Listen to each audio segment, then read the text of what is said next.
And welcome back to Elite Heat. This is episode 5.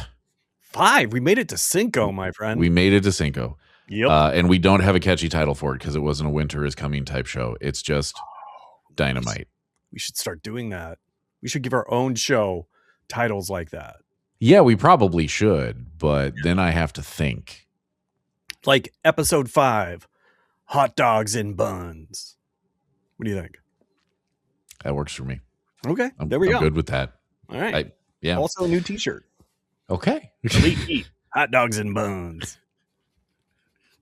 We're going to be more of a t-shirt company than AEW by the time this is done.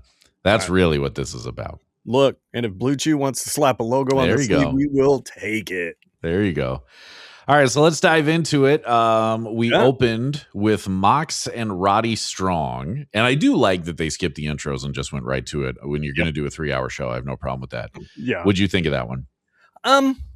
It was fine. It wasn't like the typical barn burner opening that they've been known for, but you had to put that match somewhere. You may as well have it open, and it was fine. I really thought they were going to have Mox. I thought Mox was going to lose and continue that losing streak. So having him win was a little interesting, not super surprising, because what are you going to do with Roddy Strong?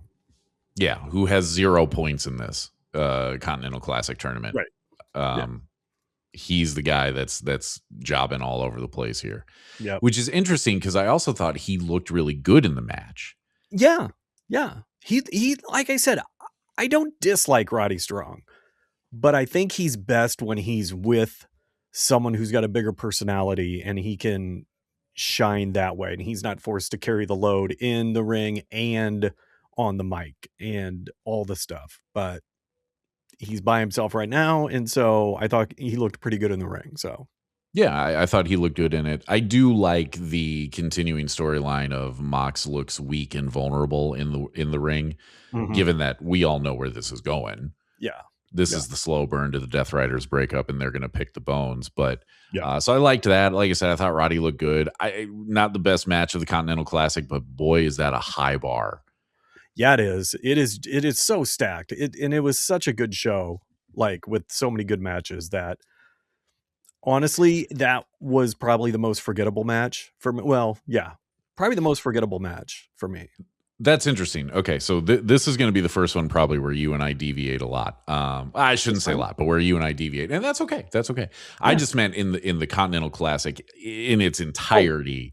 This is not the best match you got out of it, but that's a high bar. Right. I knew that's what you were talking about, but for this show, this match to me was, Yeah, I think I would agree with that. It was fine. It was fine. Yep. Then move on from that one. Yeah. Then another short and sweet Eddie promo, but again, really good. I thought I liked his line. I wrote it down of, he felt bad for whoever fights him next because you get to see what he learned in defeat to Joe. I like that. If we're going to get kind of more of a, for lack of a better term, brutal Eddie Kingston. Okay. Sign me up for that. That guy he's just so good. And he reminds you every week when he gets on the mic why he's so beloved. He's so good. He can do no wrong in my eyes. I agree with you on that one. Before we get into the actual match of it, I have to say, I love how Don Callis introduces Hechicero.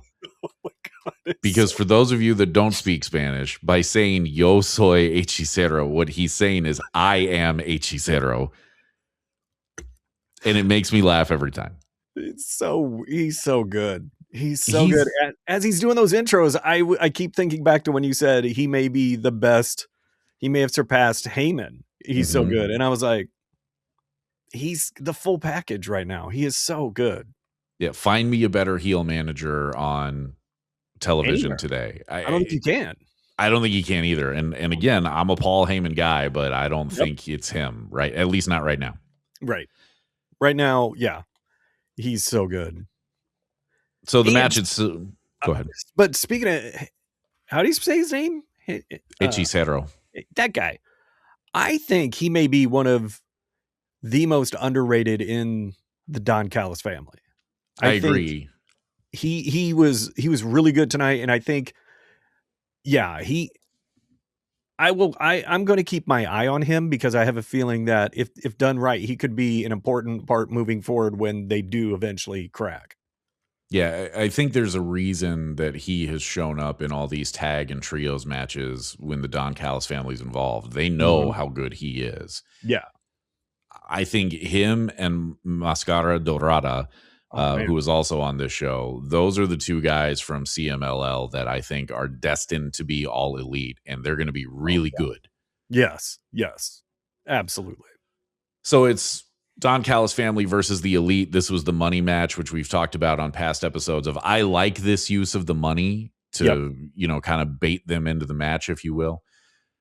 I like that it puts stakes into a match that didn't necessarily need it anyway, because there's enough history there, but it's another nice layer. I thought it was a nice use of the money. All I wrote down about this was, did anyone think this would be bad? Oh, no, without a doubt. That was so good. And it was just, it gave me those early AEW vibes of you've got the elite, you've got Kenny the Bucks, you've got the Rainmaker, you've got the luchador whose name I refuse to get right because I don't know how to say. Hechicero. What is it? Okay, well, first of all, you nailed it there. Second, now I'm going to start feeding you fake names. Hechicero. I'm going to start just feeding you fake names that sound vaguely Spanish. Oh, that'd be wonderful. Yeah. But you've got so much talent right there in the ring. And I literally, I didn't write it down, but I did think to myself, you could build an entire company out of these 6 guys. Oh, absolutely. You could. Yeah. And they're just the tip of the iceberg. And that was such a solid match. I wrote down a couple things. I wrote down the Matt Jackson stunner to the floor from the ropes to the outside. Oh my God. I was like, what is that guy doing? And then when Nick reversed the mad science bomb from Hechicero, I was just like, these guys never stop inventing things I haven't seen yet. And it's just, they're so good. That's just such a good match. Yeah. I think it's incredible that the Bucks are still doing the stuff that they're doing. I mean, think about the toll that the move set that they have routinely done takes on your body, and they have not slowed down at all. No, they don't. They really don't look like they missed any steps. They are so on point right now that, like I said, that talent in that ring tonight for that one match was so, and Kenny looked great. And the V trigger to the back of Hechicero's head in the ropes his V trigger just looked so devastating. It reminds me of why I love that guy and why he's probably my favorite wrestler of all time at the moment. And yeah, he's just so good. That was such a great match. There are a handful of moves that when I see them, I go, I don't know how they take that safely, right? Oh, yeah. And I think it's a credit to Kenny Omega that the V trigger is always one that when I see it, I'm like, how did he not just take his head off? Yeah. I mean, Omega makes it look so good. Like he just clocked whoever totally clean with his knee. It's really incredible. It really is. What did you think of the Bucks assist on the One Wing Angel? I thought that was a cool idea. I thought that was a very cool wrinkle to it. I'd like to see them do that more. That was a good idea. I was like, what are they doing? Are they going to do the Meltzer driver thing with the? Yep, they sure did. So I thought that was a cool idea. Yeah, I loved it. So I'd definitely like to see that more. So after that, we go to the contract signing, which first of all, let me back up a little bit. So we ended last week talking about like, oh yeah, Collision's on early. I'm going to watch it. Totally didn't. Okay, that's fine. That's fine. I forgot all about it. I think I was watching college basketball.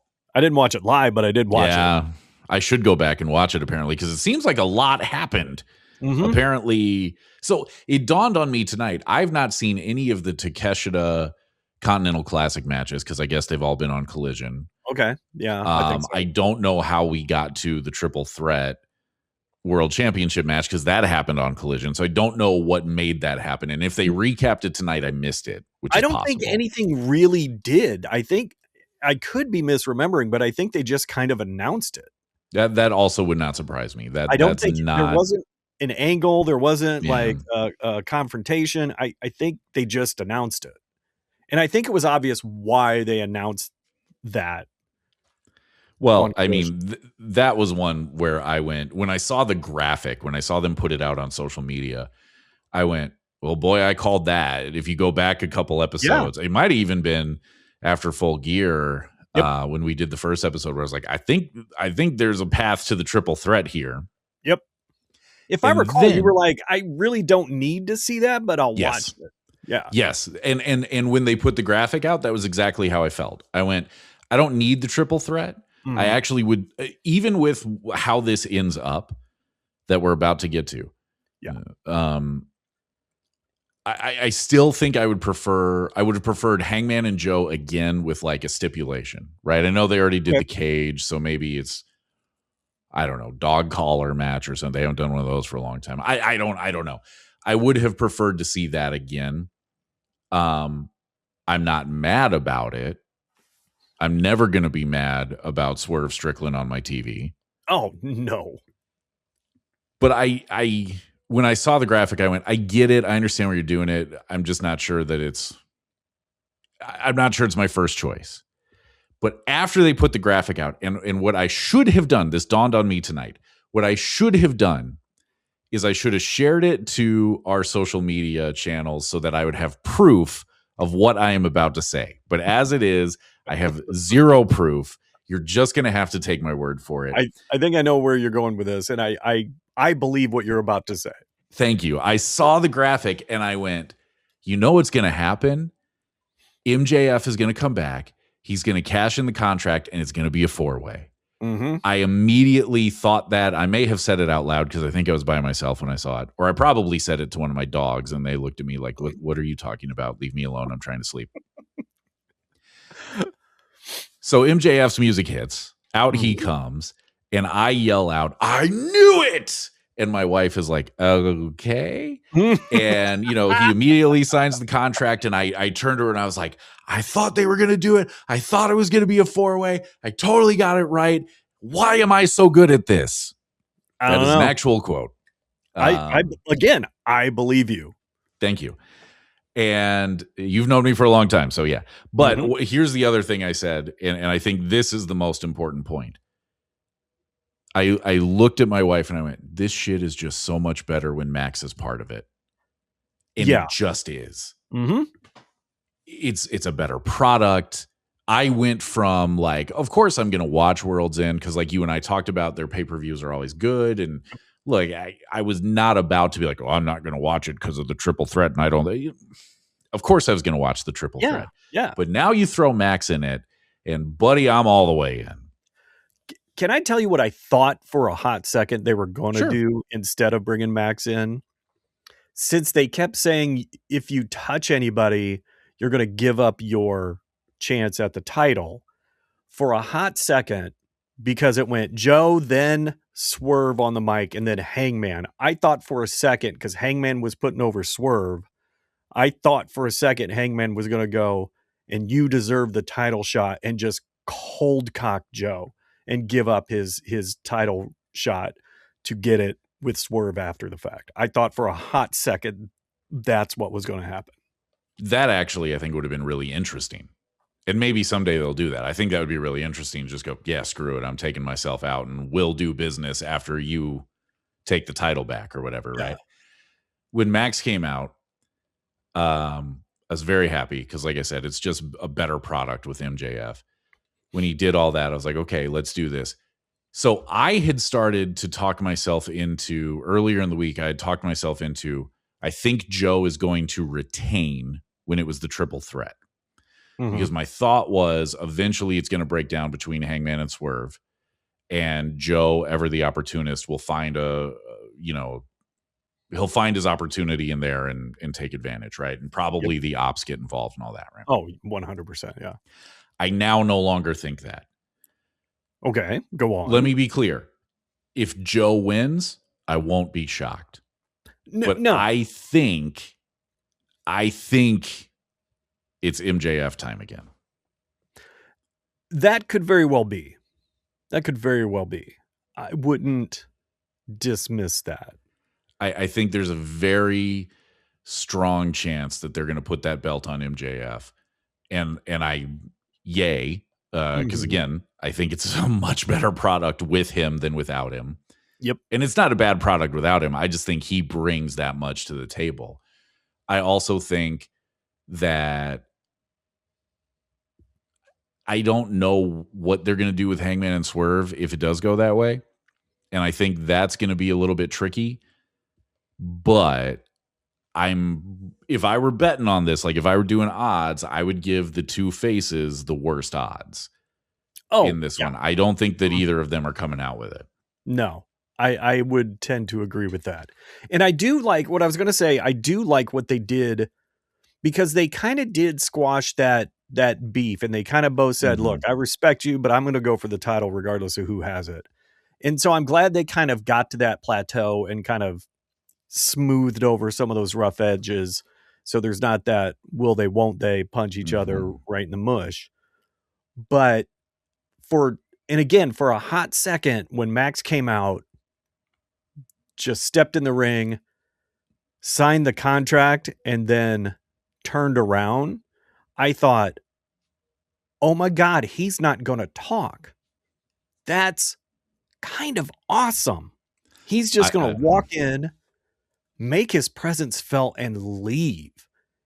And for me, while I loved hearing what he had to say, I think it might have been just a little more powerful if he wouldn't have said anything and just turned around and walked out.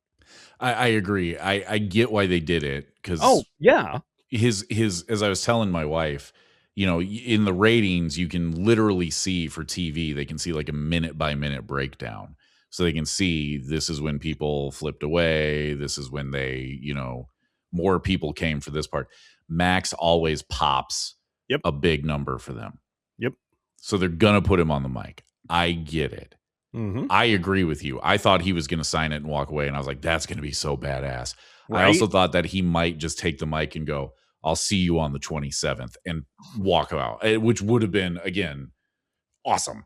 I don't have a problem with him getting on the mic. I liked the promo, because how can you not? I think sometimes he goes a little long, but you know, that's nitpicking. And in the end, he always gets there. Right.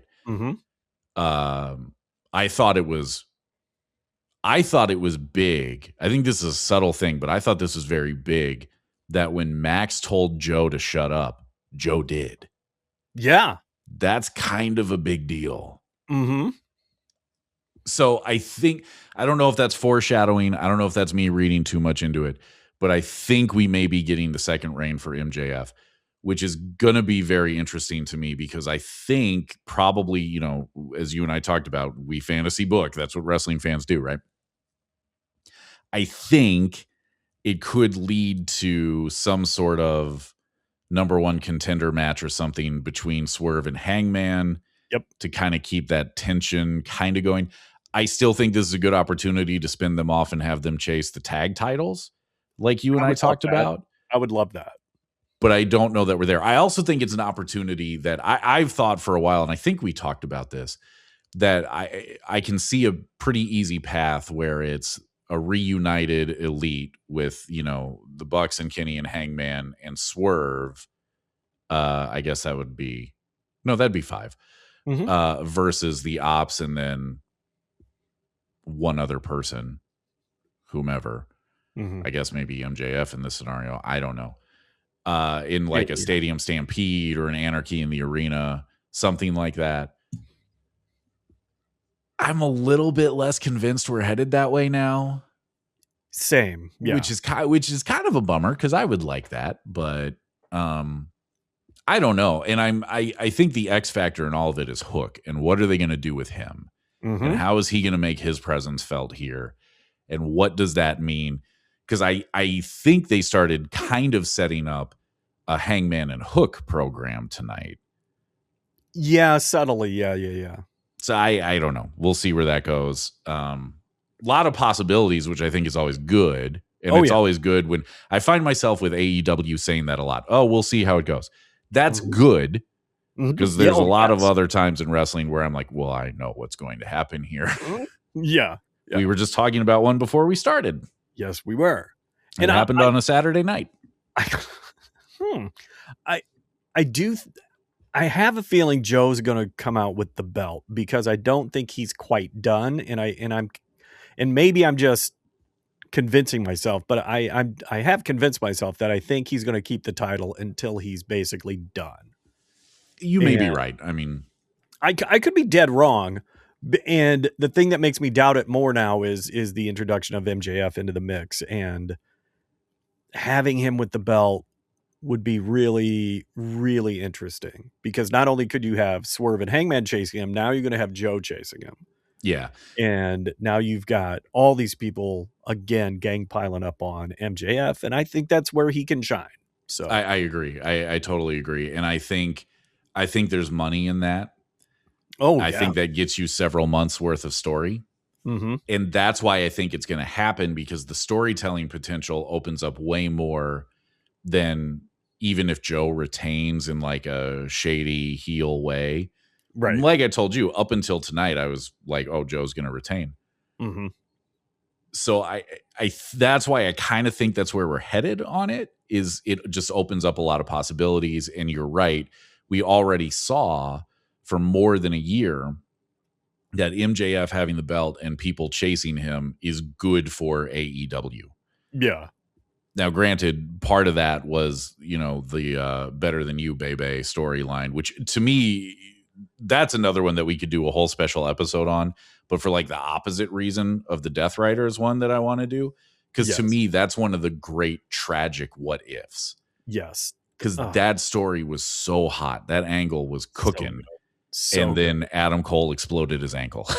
Yes. And it just derailed everything. And every time I see somebody jump off the ramp now, I'm like, no, you're going to blow up your ankle. Don't do it. Did we learn nothing? No, they don't learn anything in wrestling, but that is true. We've seen that a lot. That is true. Yes. And I did love Max's line, 406, but who's counting? Who's counting? Who's counting? So again, Maxwell, great on the mic. Good to have him back. I mean, here's how compelling he is on the mic. My wife went, every Wednesday you have this on, and I never pay any attention until he shows up, and then I pay attention. That's funny because my wife looked at the screen when he's talking to Joe, and she goes, I don't like his chin. I don't. Okay. And then when they showed him in profile, I'm like, his chin is rather prominent. I can't unsee this now. Cool. That's all. Cool. I just find it interesting, the different comments from the spouses tonight. Yeah. That was funny. Now I'm worried that that's going to be ruined for me as well. So it's just his chin. It's just his chin. Yeah. Yep. I got to tell you, I would not have put the jet speed promo after that segment. Oh my God. God love Mike Bailey. God love Mike Bailey.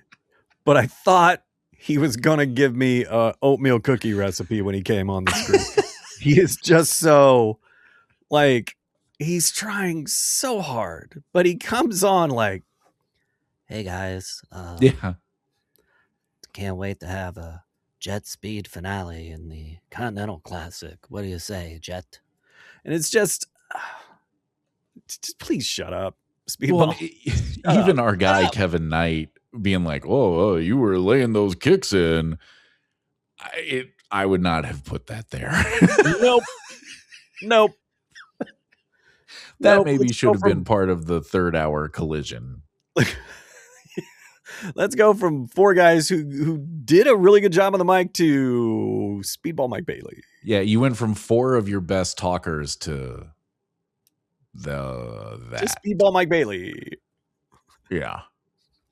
Well, I'm not letting Kevin Knight off the hook on this one either. He didn't say a lot there, but he didn't add a lot either. So it was nope. He just all he did was give Speedball a little less time on the mic. Yeah. So I don't know that if wasn't good or it was. Yeah, that was not great.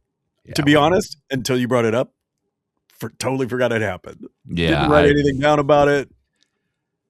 I literally just wrote down, I would not have put jet speed after that promo segment. That's all I wrote. Nobody asked me, but I have a microphone, so I'm gonna say it. Yeah, and I 100% agree. Again, that's good call. Good call. Let Tim book that part. Sometimes I'm like, Tony, holla at your boy. You don't have to give me the book, but let me at least help you a little bit. Because as we just established a little bit ago, I'm crazy good at this. Yep. Anyway, what'd you think of? Because then we had the ladies. I have to say, what did you think of that? I think the best answer I have for you, and I don't know if this is because I'm tired, because our puppy has kept us up late multiple nights in a row, like she's refusing to sleep in the crate. It's a whole thing. Not a lot of the matches on the show hit with me. Oh, okay. The Elite and the Don Callis Family one did. Yep. There's like that actually. No, there's like one more. Yep. I think it's the same one for me. Yeah, there's like one more, just looking at my notes here, that kind of hit with me. The others, I was like, I don't know. It was just there. For this one, my main takeaway with this match was I thought all the women did a very kind of almost frenetic pace tonight.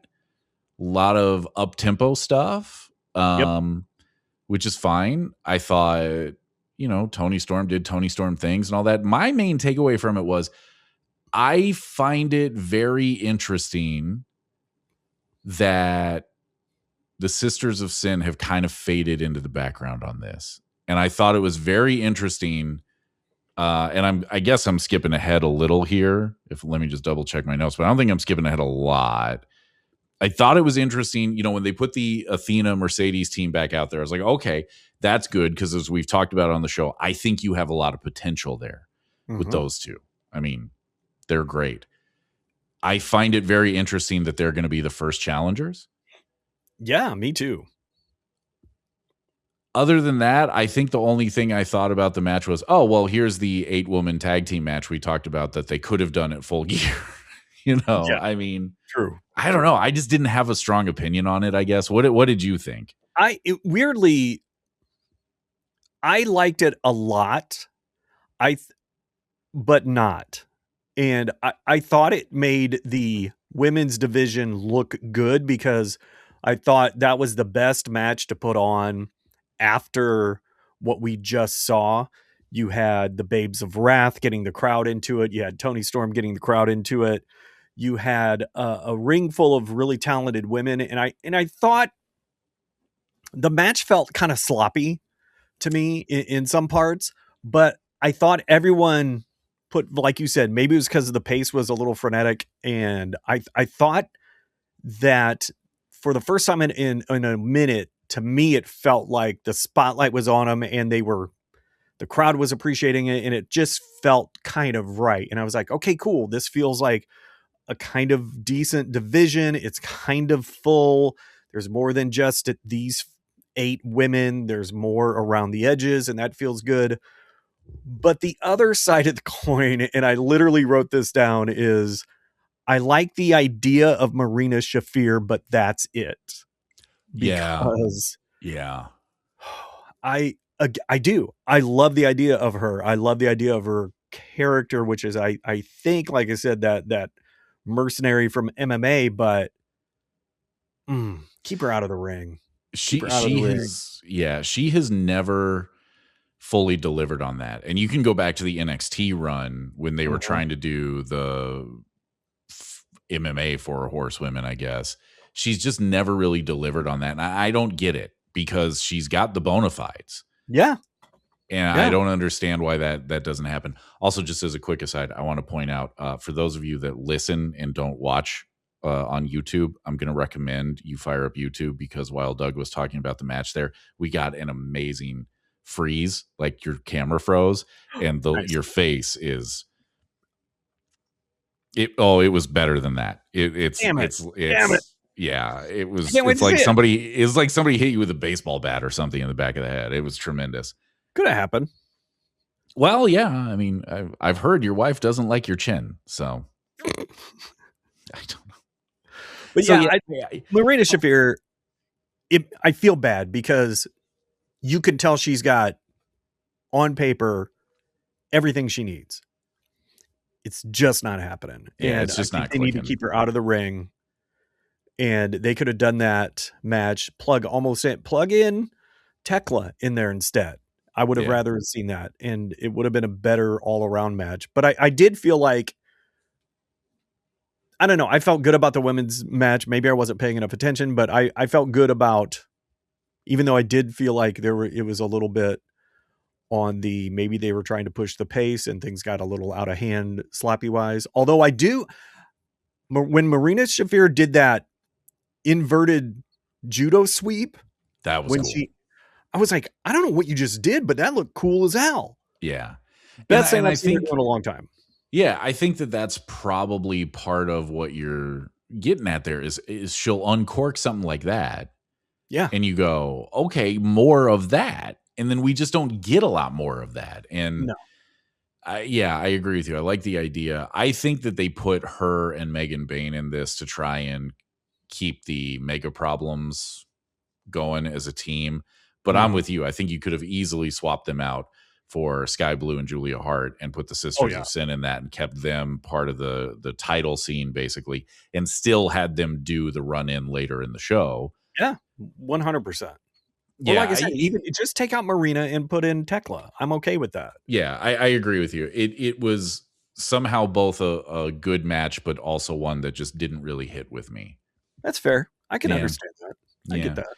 So I'm with you on that one. It was I like the idea of it. I'm glad they did it. I'm glad that they're continuing to build on the momentum that the tournament gave us for those tag belts. But I don't really know what else to say about it. Plus, they did set up a bit of tension with Naomi and Mercedes. Athena and Mercedes? Yeah. What did I say? Naomi? Yeah. Didn't mean that. Yeah, that's a different person. Yeah. Yep. Who's also very pregnant right now. So what's she doing wrestling then? That is a hell of a question. I would like to talk to her doctor. No, I'm sorry. No. That's never mind. Also works for a different company. So there's a lot of ways that you got that one wrong. Is really I biffed that from the minute I opened my face hole. But anyway, they set up. Didn't they? Am I mistaken? Did they not set up a little bit of tension between? Well, I think what you're thinking of is they set up tension between Mercedes and Hechicero. I would see that would have been a good opportunity for a vaguely Spanish sounding fake name, but I regret nothing. That's okay. No, I mean they did that initially in the tournament too. Right. You've got two very arrogant heels. How are they going to coexist? And so there's a little bit of tension there, but there's also, I think, just that's within the character, if that makes sense. Yep, 100% it does. Yep. I think that team could. I think that could be a thing. That team, if they choose to pursue it, of Mercedes and Athena. I'm just not sure how you're going to do that when Mercedes has all the belts and Athena has had the ROH Women's Championship since I think 1985. So I believe so. Yes, she's had it 2 years before they introduced it. That's true. Yeah, that is accurate. So I don't know how far they're going to go with that just because of those factors, but the schedule Mercedes works. I could see a world where she's wrestling twice on a show. Oh, yeah. I don't know, especially in a tag format where she can tag out. I don't know. We'll see. Pac and Kyle Fletcher came next. This was the other match that I was like, well, that was a thing. That one held my attention. Very, very good. I was surprised by the finish. Yes. I was very surprised that Pac went over just because I feel like, from the jump, I was saying, I think we're going to get, I thought we were going to get potentially Fletcher in the final. And I'm not looking at the points or whatever right now, but I think it's going to be real tough for him to get there. Now I think they're in the bracket with 4 people tied with 6 points. That might be true. Because you've got Pac, Okada. Does Fletcher have 6? I think so. Yeah. And is that the same? No, I don't think that's the same one. Is it the same one with Claudio? Because if it is, then he's, I think, got 6. Maybe that's it. Anyway, I think they're in that. Regardless, I did, for a minute in the middle of that match, I went, oh man, are they going to have Fletcher lose? He was on such a high streak. Yeah. And then Pac goes up, and I was like, okay. Again, it's hard for me to be mad at either one of those guys winning that match because they're both so good. A little surprising Fletcher didn't win, but not ever going to be mad at Pac pulling out a win, especially over someone like Fletcher. He deserves a big win like that. Yeah, I agree. I think the calculus on this and the decision to have Pac go over goes like this. Kyle Fletcher can absorb the loss. It's not going to really hurt him in terms of the character, right? Like nobody is going to point to that and go, oh boy, well, you can take him not only out of the Continental Classic, but out of any potential world title plans. Right. I don't think so. Mm-hmm. I think the math on this is we're going to continue to build Pac because, as you and I talked about, I think he's going to be the guy that leads the turn on Moxley. More than likely. Build him up to build that credibility. So when it happens, you're not going like, wait a minute. Like, it's not like Wheeler Yuta doing it. You know what I mean? Yeah. We're not sitting there going, wait a minute, that dude? We're going, oh yeah, the guy who just, murked a bunch of people in the Continental Classic, including Kyle Fletcher, who's almost definitely a future world champion. Like, oh, without a doubt. Yeah. So I think that's why they did that, but it still surprised me because I really thought the Continental Classic was going to be another resume builder for Kyle Fletcher on his way to the world title. Mm-hmm. So that surprised me. They clearly have some other plan in mind because I don't think that is the way it's going to play out, but we could still be wrong. But yeah, I'm a little bit, I don't know if confused is the right word, but it's the only one popping into my mind right now. I'm not sure where we're going to go with this Don Callis stuff because clearly the blow up between Takeshita and Okada is coming. They're dragging that out. And I know that they're dragging it out because of the Continental Classic. I get that. And I'm now pretty convinced the final is going to be Okada and Takeshita, and that's where everything's going to break down. Yeah, that would not shock me. I think that's probably what's going to happen. Would not shock me. So I'm just not sure where we go with everybody else because you've got Fletcher, who I do think wins the world championship in 2026. I really do. And I think that a big part of that should be Don Callis. I think that Don should be involved in that. Yes. So I don't know if we're going to see the family completely fall apart and it's just Don and Kyle.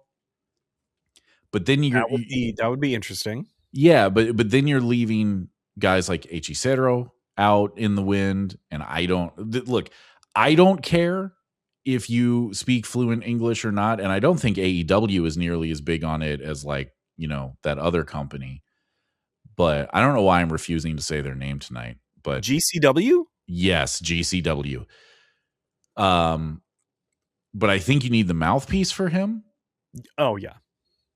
And then you have the guys that aren't doing anything like Lance Archer, who just mean mugs whenever he does show up with the family. So I don't know what the plan is here other than Okada and Takeshita have it out. And once upon a time, if you had told me that's what they're doing, I would have said, oh, well, that's going to lead to the Okada face turn. But I don't think it is. I think it's a Takeshita face turn. I think so. Yeah. So I'm a little confused. But again, I'm not sure that's a bad thing. No. Keep me guessing. I'm also invested. Yeah. Keep me guessing. I'm completely fine with that. So then we got the Diamond Ring Battle Royal. Yeah. Yeah, is correct. I noted two things about this. One, I thought it was interesting that it was a lot of teams. Yeah. In it. I thought that was weird. The other thing that I wrote down is I think that the Diamond Ring Battle Royal, whatever they call it, I think it's a little overbooked. I think every now and then they add too many wrinkles. And if you're just a casual fan, if you don't watch AEW all the time and you're like, oh, I'm going to check this out, and here's this battle royal, and you're going, oh, okay, so it's over the top rope. Like, everything about it to me is Royal Rumble. Oh, yeah. And which all battle royals are Royal Rumble to me. Mm-hmm. And they're talking about on commentary about, oh, well, you're going to go on to get this title shot. But it ends with 2 guys, not 1. And you're going to go on to then wrestle to see who wins that match to go on to get the title shot. Yes. And I think that it ending with the 2 guys, and I think tonight was a great example of it. I think it's really anticlimactic because it ended, and even the live crowd was like, wait, what? It's over? Because you don't have a winner. You have 2. Right. Winners. You made a match out of this match. Mm-hmm.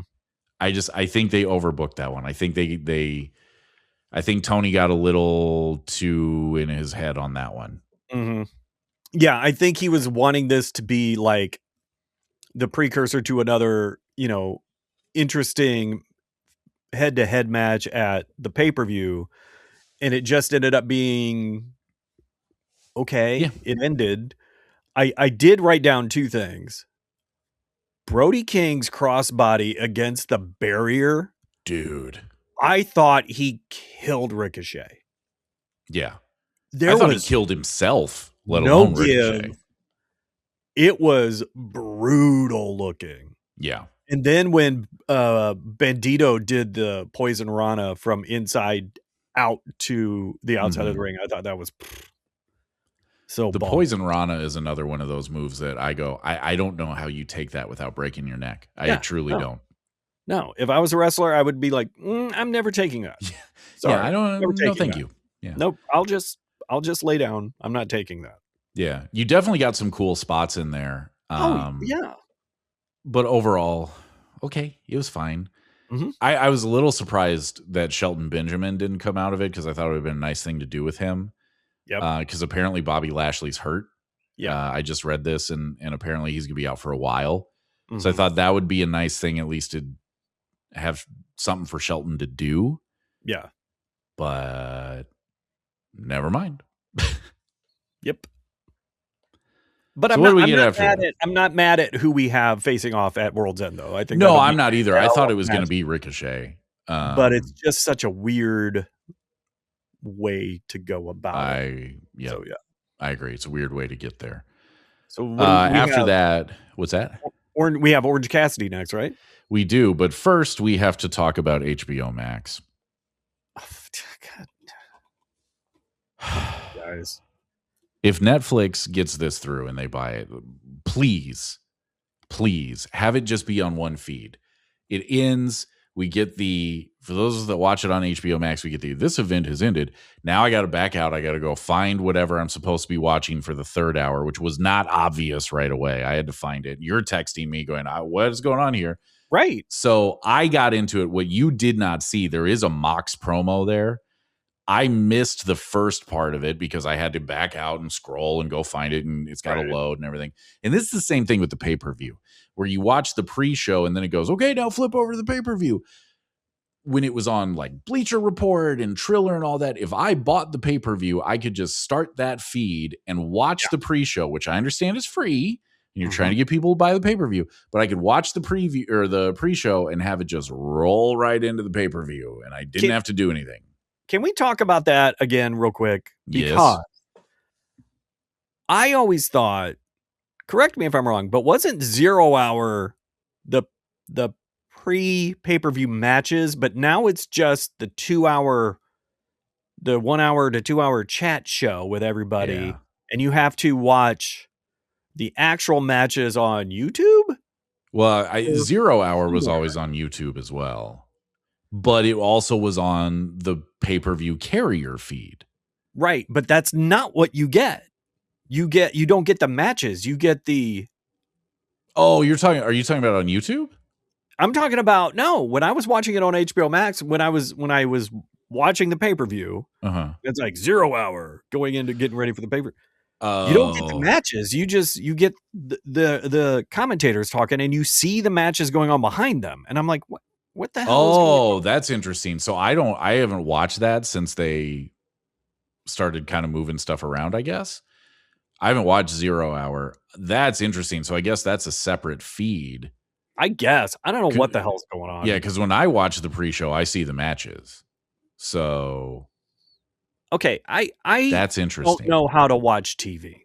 I think that's what I'm finding out. Well, I think that's accurate. Yeah. I don't know how to look at it.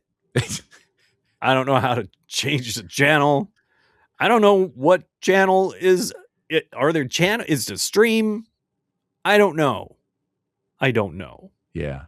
I need an adult. But regardless, they got to fix that. It's got to all be on. It should be on one feed. Yep. If I buy the pay-per-view, it should all be on one feed. Also, we were talking about this. I think saying it's a 3-hour Dynamite and then, okay, but now it's a Collision. It's an hour of Collision. I think that's a mistake, not just from it messes with like the HBO Max feed, but I think that messes with DVRs. Mm-hmm. I could be wrong, but I think it does. Did they say it was the last hour was going to be Collision Plus? Not that I heard. Good, because when you texted me that, I was like, did I miss something? No, and that's why because I did the same thing. It ended, and I went, wait a minute. They said it's a 3-hour. Mm-hmm. I was like, okay, I think it's the thing where I got to back out and find a different feed now. It's dumb. There's a better way. I know there's a better way. I've experienced it. Do better, HBO Max.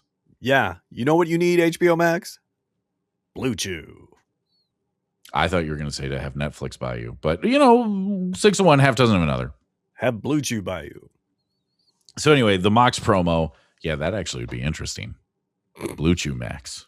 The B stands for Blue Chew.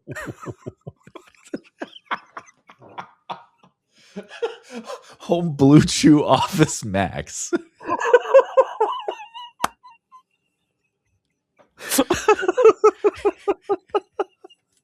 It's nothing but a constant loop of that show Real Sex from the 90s. I'm already a subscriber. Yeah, me too. Who are we kidding? Everything is in 4-hour blocks. Yeah. So there was a Mox promo in there. Like I said, I missed the beginning of it. I'll tell you, man, what I saw of it was your standard Mox promo of I'm not sure what you're talking about right now. Yep. I don't know. He said words. I don't know. But you're right. Then it was Orange Cassidy and Mascara Dorada, who I like, I've talked about that. I like him. But again, and I don't know if it was part of the grind of the 3-hour show, which I think they should all be 2 hours. Yes. I think WWE is really, every time they move SmackDown to 3 hours, now it's 2, now it's 3. I think that's a bad decision. Keep it at 2. Keep Raw at 2. Mm-hmm. This one didn't hit with me either. I thought, how did I write this down? Let me look at this. I wrote down that it felt like the timing was off between them. I agree. I felt a lot of matches tonight felt a little off.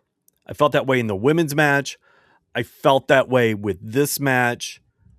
Even parts of the Battle Royal, I kind of felt that some of that wasn't quite timing out right. I don't know what it was. Yeah. But it just didn't. It didn't feel quite right. A lot of the time with the Battle Royal, I'll excuse it because that's a difficult thing to coordinate. Oh, yeah. And when it's not the Rumble, there's not a lot of rehearsal going into this. Mm-hmm. But I agree with you. There was a lot of stuff that just felt off to me. And I don't know if that's a jet lag thing, although I think they've all been there for a week. I think so. I don't know if it was just they couldn't find a space to do some rehearsal. They didn't. I don't know what happened there, but it just felt off to me, which is a bummer because those two should be really good, and it was fine. I did write down Orange Cassidy top rope because that bit, killed me, and that was excellent. Yeah. Dorado's shooting star press from the apron to the floor. Whenever I see anyone do that, it scares the daylights out of me because I always feel like they're gonna kind of Greg Louganis it and hit their head on the apron when they come down. So yeah, that's an old school were reference from diving, kids. If you want to go YouTube that one, I got it. I got the reference. I know you did. Oh, I hoped you did anyway. I was over here feeling special, like, oh, I got it. Oh, well, you're smart. Crapped all over that. All right. No, yeah, but I mean, this is what happened, Doug. I said, happened? Oh, I got it. And then just, that was it. That's what happened. Wait, nope, you're right. That's exactly what I said. You are right. Mm-hmm. You are right. You need some wet wipes now. I put decent match, bit sloppy, especially the finish. Yeah, the finish, I don't know what happened there, but it looked off. Yep. And I don't know if it was supposed to, but I don't know. It was weird. It was a weird match. That whole thing felt a half, like you said, a half step off the whole time. However, Orange Cassidy sliding him the sunglasses at the end and him trying to put him on over his mask was great. Yeah, there were some good comedy spots in it, no doubt, which you're going to get with Orange Cassidy. Yep. Yeah, I don't know. That might be my move of the night. Okay. I also find it interesting that Orange Cassidy is a guy who, again, feels like we're not talking about him with the Continental Classic. No. And a guy who, year or two ago, pre-injury, there were people legitimately going, I think you got to put the belt on him. Yep. And now I'm looking at him going like, what are we doing? What are we doing here? And honestly, I kind of forgot he was in the Continental Classic. I did too. I'm not going to lie. He came out and they're wrestling. I'm like, oh, wait, this is a classic match. Okay. Yeah. To me, the classic really is Mox, Pac, Fletcher, Okada, and I'm going to say Takeshita because I was always aware that he's in it, even though I haven't seen the matches because they've all been on Collision. Even Claudio, who's one of the leaders, I should say, even he doesn't pop in my mind a lot as being like a real factor in the tournament, which I find interesting because he should be. Mm-hmm. I mean, he's one of the point leaders. But to me, it's really about the Don Callis guys and Moxley and Pac. Yeah. It's about the Death Riders and the Don Callis family. Yeah. And everyone else is just kind of there filling up space. Yeah. Yeah. So I don't know what we're doing with Orange Cassidy, but hopefully something good. Yes. Whatever that may be. I got nothing here. I got no ideas. I can't fantasy book this one. No, I don't know what to do with them. I don't either. And it's pretty rare that I can't go like, well, they might do this. They might like usually between, the two of us, we go, well, I can see this. Mm-hmm. I got nothing here. No, right now he is directionless. So yeah. Weird. Anyway. Then we got the backstage I referenced earlier with Athena and Mercedes. Like I said, I think it's interesting to have them be the first challengers. I don't think it's a bad thing. And I understand that it's to get Mercedes on the pay-per-view. Mm-hmm. I'm going to be curious how they work the finish where Babes of Wrath retain, because I think they're gonna. Uh-huh. And I think it's important that they do. Like you and I talked about, I think the inaugural champs should have a multi-month run. Yeah, without a doubt. So, and maybe it's what you referenced of sowing the seeds of tension between Athena and Mercedes where they're going to implode. That's probably the easiest path to it. Right. Or at least some type of conflict where, they're arguing over who's going to get the pin, and then you get a quick roll up, and then bingo, bango, bongo, Babes of Wrath take the retain. So. Yeah. But I mean, credit where it's due. And Meltzer has pointed this out, and he's absolutely right. When it comes time to lose, Mercedes has no problem doing the job. Yeah. She has never refused to lose. I mean, that's obvious. You can check the tape. So it's entirely possible she may just eat the pin. She could, yes. Hold on, I'm checking the tape. Can we get that check? There's nobody there. Why do you keep doing this bit? There's nobody there. We cannot afford interns or producers. Did you hear that? You're done. There's nobody there. Pack your lunch and get out. And who's eating lunch right now? It's 11:12 p.m. I'm sorry, pack my lunch, leave it in the fridge, and then get out. Cool. See you tomorrow. What? God. So this is the part where I announce that we're replacing Doug with my friend Mike. I'm kidding. Oh. That would be worse. He listens to this, so he's going to hear me say that. And you know what? He's going to agree that it would be worse. Oh, hey, Mike. Him. He's one of our listeners. He's one. He's one. I was about to say one of one, but that's not true because I listened to it. So there we go. There we go. So I ruined my own promise joke. One of these days, I'm going to listen. It's okay. You're not missing anything. I listen. Then Jamie Hayter and Isla Dawn. I kind of was surprised by the Isla Dawn appearance. I guess she's shown up in AEW before. I missed that, but I was like, oh, okay, that's cool. Again, really fast on the pacing with this and interesting. Yeah. Because to me, it felt like maybe the tease of a soft tease or maybe even a soft heel turn for Jamie Hayter when she clocked Chris Statlander at the end and didn't care. Yeah. I loved the shoulder shrug. I did too. Sisters of Sin got involved in this one. What I wrote down was it feels to me like the Sisters of Sin have stalled a little bit. Let me also say real quick, I think it's smart that they're leaning into that name instead of Triangle of Madness. But it feels to me like they've stalled a little bit because I don't fully understand.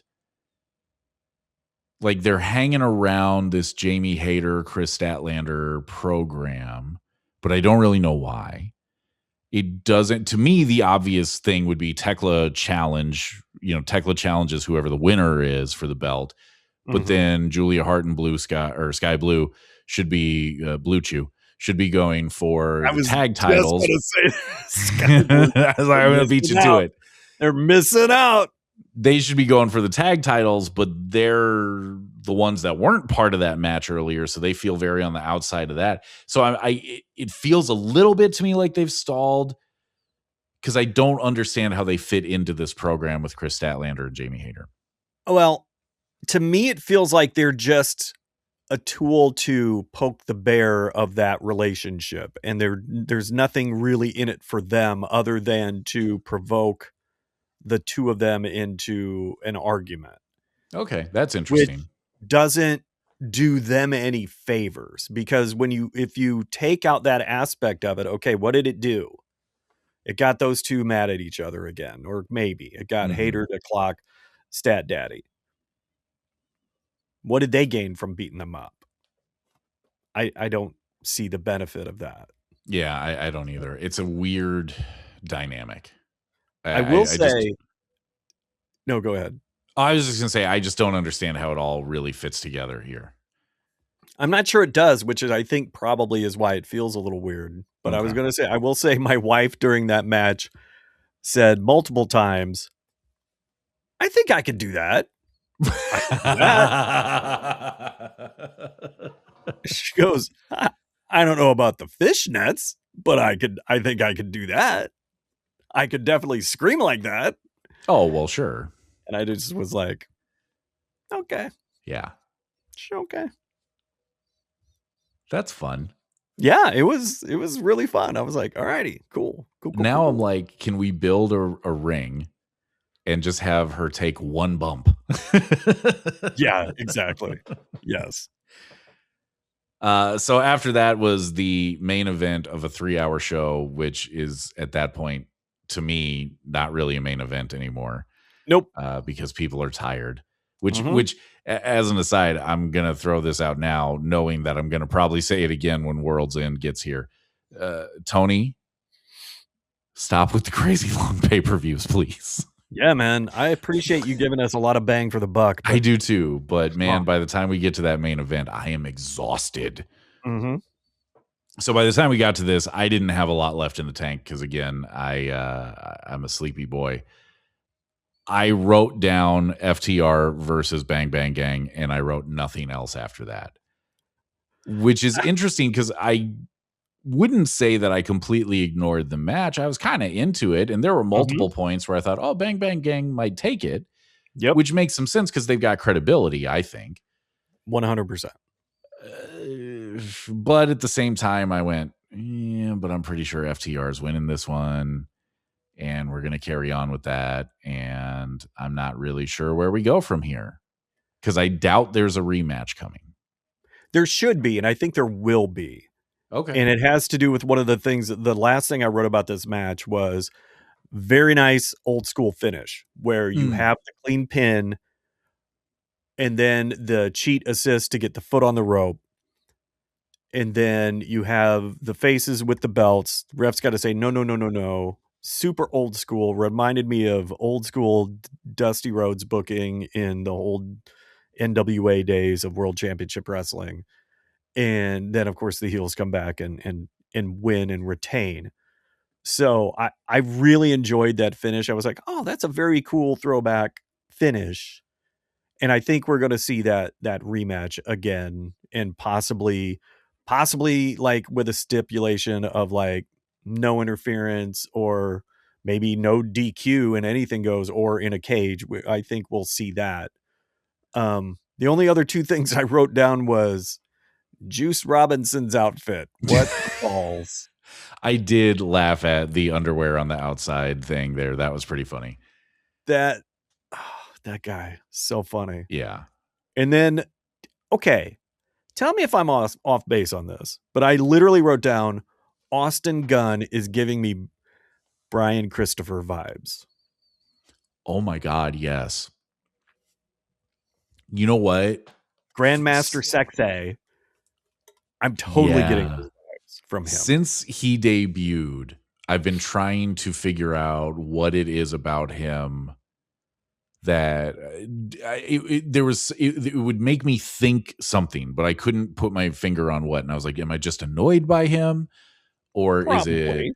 is it because he looks enough like his dad that it's making my brain light up with, old New Age Outlaws thoughts? But that might be it, because boy, you're right about that.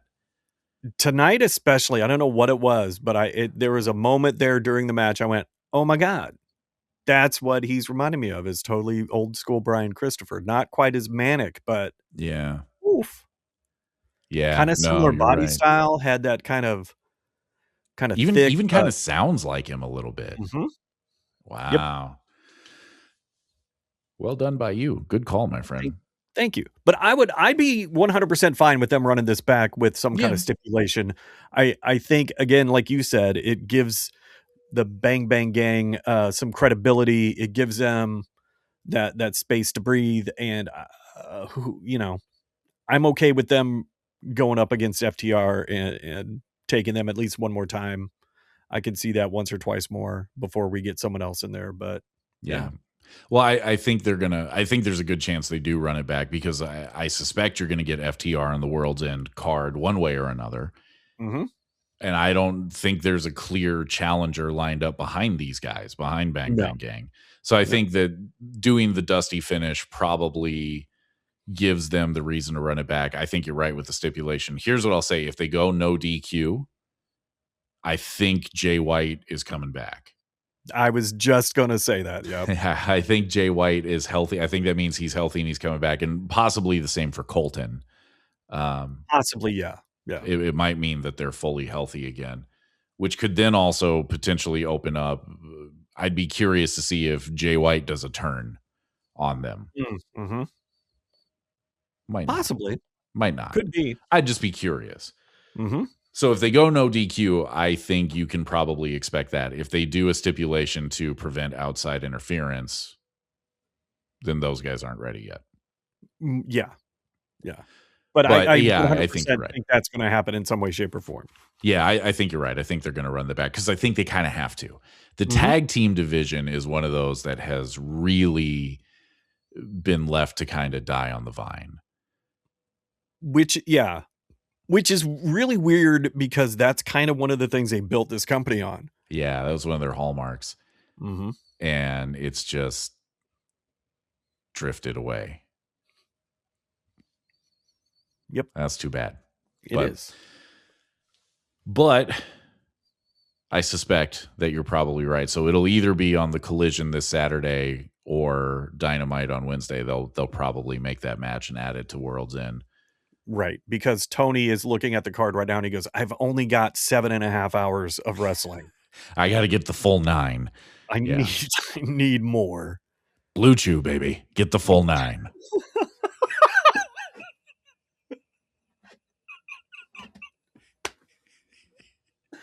Blue Chew of us, Max. Yeah. The full 9. The full 9. Full 9. So that's the show. That's the 3-hour Dynamite. And of course, next week, that means we'll get to go home for World's End, which, it's interesting because for a while they were on a run where I was like, man, their go homes are really good. Mm-hmm. And then it kind of dipped a little bit. And I think they're starting to come back up, but I think you are going to see a flurry of matchmaking. And I'm not kidding about that. I think you're going to see a bunch of stuff get announced between Collision and Dynamite on the go homes. But we'll break that down next week. In the meantime, share, like, subscribe, do all those things. Yep. Thanks for hanging out. Thanks for taking part in episode 5, Hot Dogs and Buns. Is that what I said earlier? I think I did. I think it is.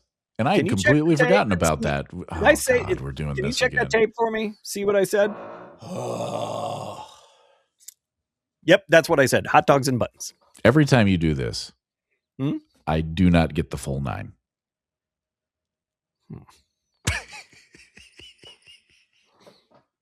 I'm just really proud of that full 9 joke. I hope you're happy. Tim does. No, this is on you. Yeah, this is on you. You think about what you did. Sit in your shame. Mm-hmm. I'm going to have a new assistant next week. That would mark the first one. Still be new. Well, you're not wrong. All right, I'm hitting. You heard it. He said it. I wasn't wrong. I'm hitting stop now. Damn it.